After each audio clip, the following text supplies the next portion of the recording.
जैसा अमृताचा निर्झरू प्रसवे जयाच्या जठरू।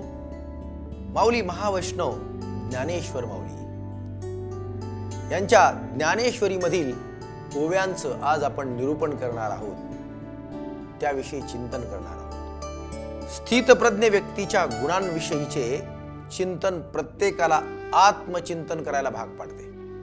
माऊलींचे विचार अंगीकारणे ही अभ्यासाची किंवा साधनेची बाब आहे, हे मी वारंवार सांगितलेलं आहे। परंतु त्या विचारांच्या सानिध्यात काही क्षण राहिल्याने वाचक श्रोत्यांच्या मनास आत्मानंद मिळणार आहे। ही देखील आनंदाची गोष्ट आहे। तुमच्या आयुष्यातले काही क्षण या मालिकेद्वारे माझ्याकडे घेतो आहे। मी तुम्हाला तुमच्या मनाला माऊलींच्या विचार प्रवाहाकडे घेऊन जातो आहे। हा माझ्यासाठी आनंदोत्सव आहे आणि म्हणूनच मी तुमचा ऋणी आहे। स्थितप्रज्ञ हा उपाधीला चिटकून राहत नाही। उपाधीचा जो दुराभिमान बाळगत नाही, किंबहुना उपाधीला जो न्याय देत असतो। आपण उपाधीने कोणी असा, डॉक्टर, वकील, शिक्षक, शेतकरी, कष्टकरी, अधिकारी, मालक, सेवक, संत, महंत, कोणी असा, त्या पदाचा दुराभिमान आपल्या ठाई नसावा। उलट पक्षी या पदाला आपल्याला न्याय देता आला पाहिजे। या पदाची सेवा खऱ्या अर्थाने आपल्याला करता आली पाहिजे। आयुष्यातील प्रत्येक क्षण उपाधीच्या कारणास्तव वेचला पाहिजे, किंबहुना उपाधीचा धर्म हाच माझा स्वधर्म। उपाधीचे ज्ञान हेच धर्मज्ञान, उपाधीची सेवा हीच माझी धर्मसेवा। आणि हाच तो माऊलींनी सांगितलेला स्वधर्माचा सूर्य। हा सूर्य प्रत्येकाला पाहता येणार आहे, अवघड नाही। फक्त स्वार्थाचा अंधार दूर सरला की तो नक्की दिसतो। सद्गुणांची उपासना करायला काय हरकत आहे? एकदा का हा दृष्टिकोन तयार झाला की त्या पाठोपाठ आपोआपच सर्व जीवमात्राला समान पातळीवर पाहण्याचा साम्य असा दृष्टिकोन प्रत्येक व्यक्तीच्या ठाई असलेल्या उपाधीनुरूप येणार आहे। माझ्या उपाधीला मी न्याय दिला की समोर येणारा प्रत्येक व्यक्ती, प्राणी, निसर्ग, जड, जीव समान पातळीवर पाहण्याची दिव्य दृष्टी मला प्राप्त होणार आहे। ज्या सद्गुणांचे आपण आत्तापर्यंत चिंतन केले, त्या सद्गुणांच्या उपासनेतूनच व्यक्ती भयमुक्त होते। निर्भयता मनाच्या ठाई निर्माण होणे यासारखे सुख नाही। आपण आयुष्यभर भीतियुक्त जगत असतो। भीतीने आपले जीवन व्यापलेले आहे। प्रत्येकाला कशाची ना कशाची भीती वाटत असते। स्थल, काल, व्यक्ती सापेक्ष भीती वेगवेगळी असते। ही कायमची घालवायला माऊलींचा ज्ञान प्रवाह आणि श्रीकृष्णाचा ज्ञान योग यामध्ये जीवनाच्या प्रवासाला प्रकाशमान करावे लागणार आहे।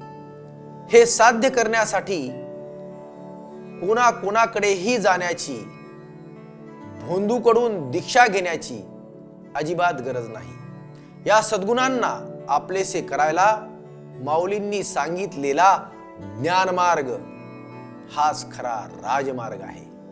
फक्त त्या मार्गाने जाण्यासाठी हवी आहे आपल्यामधील प्रचंड सात्विक इच्छाशक्ती। या सर्व सद्गुणांपासून फळ मिळणार आहे, ते प्रत्येकाला हवे हवेसे वाटणार आहे।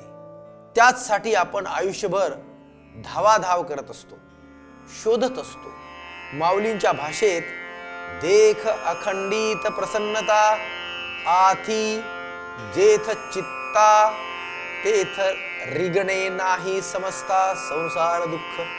या सद्गुणांच्या उपासनेतून चित्ताची अखंड प्रसन्नता आणि संसारातील सर्व दुःखापासून मुक्ती प्राप्त होणार आहे। या पृथ्वीतलावरील प्रत्येक जड जीवाला जे प्राप्त करायचं आहे ते फक्त स्थित प्रज्ञ अवस्थेमधून मिळणार आहे.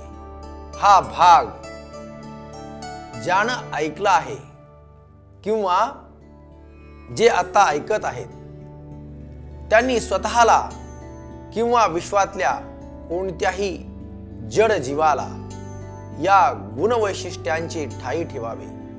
तो कृतार्थ झालाच म्हणून समजा. या ज्ञानाला शुद्धतेची आणि सात्विकतेची झळाळी आहे. सद्गुणांच्या उपासनेला कोणतेही बंधन नसते.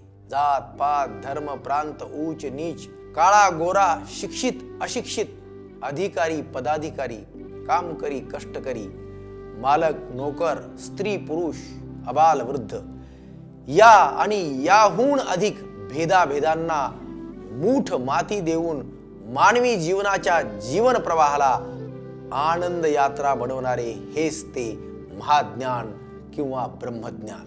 हा ज्ञान सूर्य सदैव तृप्त आणि आनंदी असणार आहे.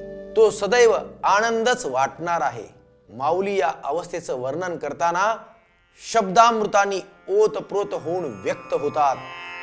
जैसा अमृताचा निर्झरू प्रसवे जयाच्या जठरू तया क्षुधे तृष्णेचा अडदरू काहीच नाही. 14 इंद्रियांच्या जीवनभूमीवर रज तम सत्व यापैकी ज्या गुणांचे बीज तुम्ही आम्ही पेरणार आहोत त्याचा वृक्ष होऊन तुमचे आमचे जीवन व्यापणार आहे. ज्या गुणांची निवड तुम्ही आम्ही करणार आहोत तेच आमचे कर्म, तेच आमचे फळ आणि तेच आमचे प्रारब्ध असणार आहे. कामक्रोधाचे बीज लावले की विश्वातील रज तम भारांकित कामक्रोधाला खतपाणी घालणाऱ्या सर्व शक्ती आमच्याकडे आकर्षित होणारच होणार. त्याचा वृक्ष होऊन आमचे सर्व आयुष्य व्यापणार. शिवाय आम्ही याच भारांकित व्यक्ती समूहाकडे किंबहुना विचारांकडे आकर्षिले जाणार. हे त्रिवार सत्य.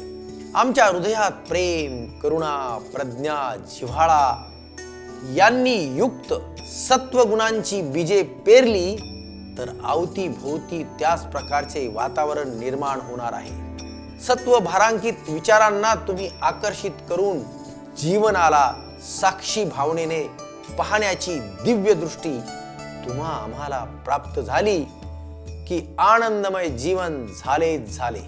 त्यामुळेच माऊली वरील ओवीत अत्यंत सुंदर प्रमाण देतात. ज्याच्या जठरात अमृताचा झरा आहे त्याला तहान भुकेचा प्रश्नच पडू शकत नाही. ज्यांच्या घरी कल्पवृक्ष आहे त्याला कल्पांती कोणतीच गोष्ट कमी पडणार नाही. ज्याच्या जीवनात चिंतामणी सापडलेला आहे त्याला कसली चिंता असणार नाही. हे जेवढं सत्य आहे अगदी त्याचप्रमाणे ज्याच्या अंगी स्थितप्रज्ञता आली आहे त्याच्या ठाई आत्मबोध निर्माण होणारच होणार. याच व्यक्ती पुरुष किंवा जीवाला ज्ञानयोगी म्हणतात. माऊलींनी सांगितलेला हा ज्ञानयोग अंगीकारण्यास आम्हाला सत्वगुणांची साधना करावी लागणार आहे. त्यासाठी फक्त हवी आहे ती मनाची तयारी. ती केल्याने जर आयुष्य कृतार्थ होणार असेल, विश्व शांततेकडे आणि जीवन समृद्धीकडे जाणार असेल तर माऊलींच्या विचारांचे चिंतन करायला काय हरकत आहे. याच भावनेनं प्रेरित होऊन तुमच्या समोर मांडलेला आहे हा अक्षर वाग यज्ञ. हा यज्ञ तुम्हाला आवडला असेल अशी माझ्या अंतःकरणामध्ये भावना आहे. या ठिकाणी थांबतो. रामकृष्ण.